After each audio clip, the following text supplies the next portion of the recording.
Peace, family. I'm Alan Bay, and I would like to welcome you back to episode 2 of Awaken Your Light, where we continue exploring the divine science of Vedic astrology. In our first episode, we walked through all 12 bhavas, the houses, and we explored their unique qualities. In Vedic astrology, the grahas, or planets, also carry their own distinct energies. And when you blend a planet's nature with a house's nature, then something new and sacred is created.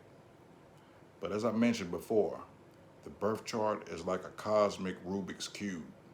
Different combinations and twists and turns reveal deeper layers of a person's personality, purpose, and destiny. Now let's turn to the grahas, or the planets. There are 7 classical planets. I like to call them the 7 Elohim, or the 7 eyes of Allah, the creative spirits that brought forth all that was, is, and evermore to be. The authors, Timothy Freak and Peter Gandy, published a book entitled The Hermetica, the Lost Wisdom of the Pharaohs. And in chapter 7, they describe how Hermes, who's known as Thoth in Egypt, speaks of these divine powers that administer creation. To my ancestors, the ancient Egyptians, the night sky was seen as the body of the black goddess, sprinkled with stars.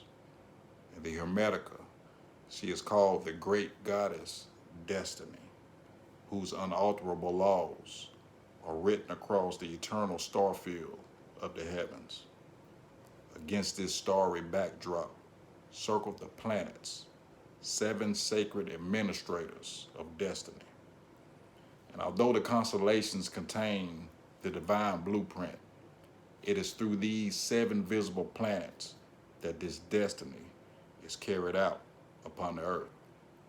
Hermes calls these powers gods, for they channel divine will through matter, pouring an unbroken, uninterrupted stream of life force that we call soul, that gives rise to birth, death, and transformation. The mind of the cosmos, created from fire and air, gave rise to 7 administrators who regulate destiny. The grahas, known to the Hindus in India as Surya for the sun, Chandra, the moon, Buddha for Mercury, who's also known as Hermes to the Greeks, Shukra for my Lord Venus, Guru for Jupiter, Mangala for Mars, Shani for Saturn, and we also include the shadow planets Rahu and Ketu, what we call in the West the north and the south nodes of the moon. So we have 9 in total, and in Sanskrit they're known as the Navagrahas, or the 9 planetary forces. And although Rahu and Ketu are not physical bodies, they are powerful magnetic energy fields that influence the psyche. I like to see them as the higher self and the lower self, which we'll explore more deeply in another episode. But the word graha literally means to seize or to grasp. These cosmic forces seize the mind, pulling it towards specific experiences and lessons designed for spiritual evolution. Now, the 12 houses represent subconscious fields of potential. And when the planets activate those fields, that potential manifests into physical experience. That's why the ancients said, as above, so below. Let thy will be done on earth as it is in heaven. But in this episode, we begin with the sun, Surya Deva, the divine spark within, representing the Atma, or the eternal self. The sun is the light of consciousness, the father principle, the soul's vitality, purpose, and dharma. And wherever the sun is placed in your chart, it illuminates that area of life with divine will and a call to self-realization. But when it's afflicted, that same fire can burn, producing ego, arrogance, and imbalance. That's why the sun must be both honored and purified, so that its brilliance uplifts rather than blinds. But before we begin, before we move through each of the houses, remember these are just general interpretations. Each chart is uniquely shaped by planetary strengths, aspects, doshas, and mahadashas, which are the karmic cycles that unfold through time. But always consult a qualified Vedic astrologer or tantric practitioner for personal analysis and remedies. What I share here are just spiritual fundamentals, a foundation just to awaken your own understanding, and it's not a personal diagnosis. So now we'll discuss in brief the sun in the 12 houses. In the first house, the house of self, the sun here shines through identity and presence. If your sun sits here or has lordship over this particular house, it makes you a natural leader. It shows power and authority, confident, expressive, and full of purpose. I believe Donald Trump has the sun as Lord over his first house, and it sits in the 10th house of status and authority, which gives him that commanding authority. Plus Mars is also in his first house, so that yields authority. And I'm just using him as an example. I'm unbiased when it comes to liking this or that person, and the planets are too, because they're gigantic. In fact, too gigantic to care as well. They just make sure that we fall in line with the necessities of destiny to fulfill your karma in this life. But if your sun sits here, then your path is to inspire others through authentic self-expression. But if the sun is afflicted, the health can suffer from excess heat, blood pressure, headaches, or even vision issues. It can also cause excess pride, ego, or a constant need for validation, which can isolate you. So a simple karmic lesson would be that true confidence is silent. Humility amplifies real strength. And a simple remedy would be to meditate on the heart center and serve without seeking recognition, and honor your father or your guru, which I like to honor my guru, Surya, who brought me to the light. I appreciate you. In the second house of voice and values, the sun illuminates your speech, family, and wealth. These souls shine through their words, and the sun helps you earn through wisdom and guidance. But if it's debilitated or afflicted, it can cause harsh or prideful speech and attachment to possessions and financial ups and downs, which will have to teach you some detachment from material security. But a karmic lesson would be to let your words heal and not burn, because the sun can make your speech a little too authoritative. And a simple remedy would be to offer gold or food to the needy on Sundays. Or you could chant the Gayatri mantra for purity of speech. Sun in the third house makes you the courageous communicator. The sun in the third house blesses courage, creativity, willpower. They are natural pioneers in writing, media, or travel. But if it's afflicted, it can cause ego conflicts with siblings and neighbors, impulsive speech, and scattered focus. But that same bravery must be guided by patience and listening. And a good remedy for that would be to speak with mindfulness and to practice humility when teaching. The fourth house, it makes you the inner light of the home. The sun brings warmth to the home and pride in heritage. It makes you natural protectors of family and homeland. But if it's afflicted, it causes emotional restlessness or detachment from home or even tension with the mother. But you must learn that patience and peace arises from inner alignment and not outer control. And a simple remedy would be to offer water to the rising sun and to keep your home bright and peaceful. Now, the fifth house makes you the creator and the teacher. It's a strong placement for intelligence, creativity, and children. It blesses the person with charisma, teaching talent, and a spiritual spark.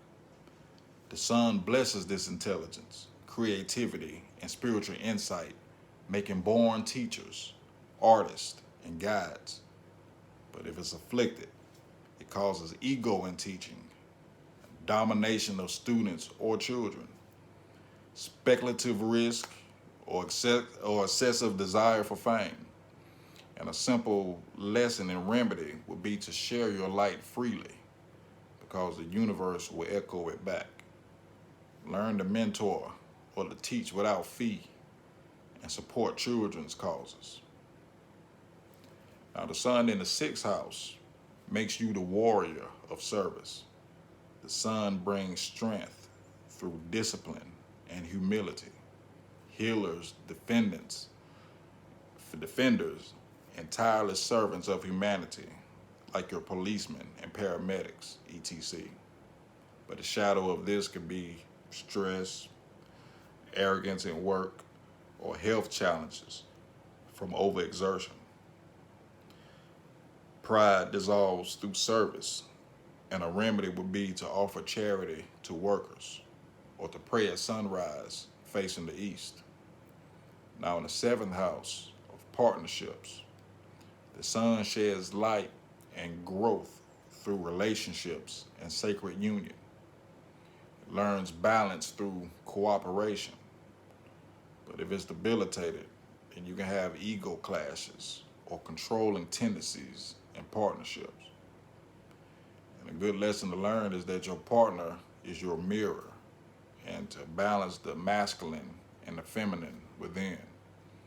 And a simple remedy would be to respect individuality, or you could chant the Surya mantra with your partner.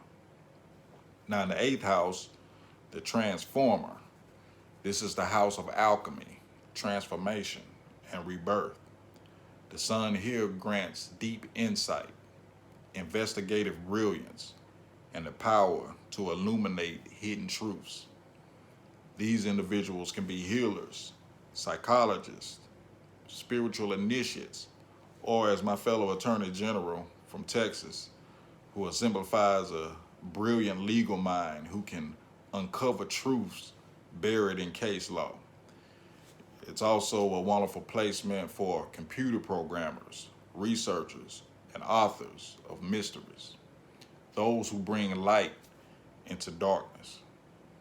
You know, many call the eighth house a malefic or a bad house, but it truly is a temple of transformation. From its depths comes inheritance, intuition, and regenerative power. It teaches that even the darkest trials conceal divine opportunity. But if it's afflicted, one may suffer from a fear of loss, secrecy, or resistance to change. But you can rise by surrendering what no longer serves you, whether that be relationships, dead-end jobs, or attachments in general that no longer serve you. Rebirth comes through trust, and a simple remedy would be to meditate on the solar plexus, or you can offer ghee lamps to ancestors, or you can study the mysteries that others fear to face, because this is the house of secret knowledge and the occult, like astrology, etc. Now, the ninth house, the sun gives you the philosopher's flame. The sun here is a blessing for teachers, travelers, and truth seekers, guided by Dharma and divine wisdom. And even though this is a good house of fortune, if the sun is afflicted, it can cause pride in beliefs, fanaticism, or tension with the father or faith, and your gurus for that matter. But the karmic wisdom without compassion becomes arrogance. And to remedy that, you can honor your guru. You can light a lamp before a sacred text daily. But in the 10th house, the sun shines brightly right here, making it the kingly path. The sun gives leadership and influence through integrity.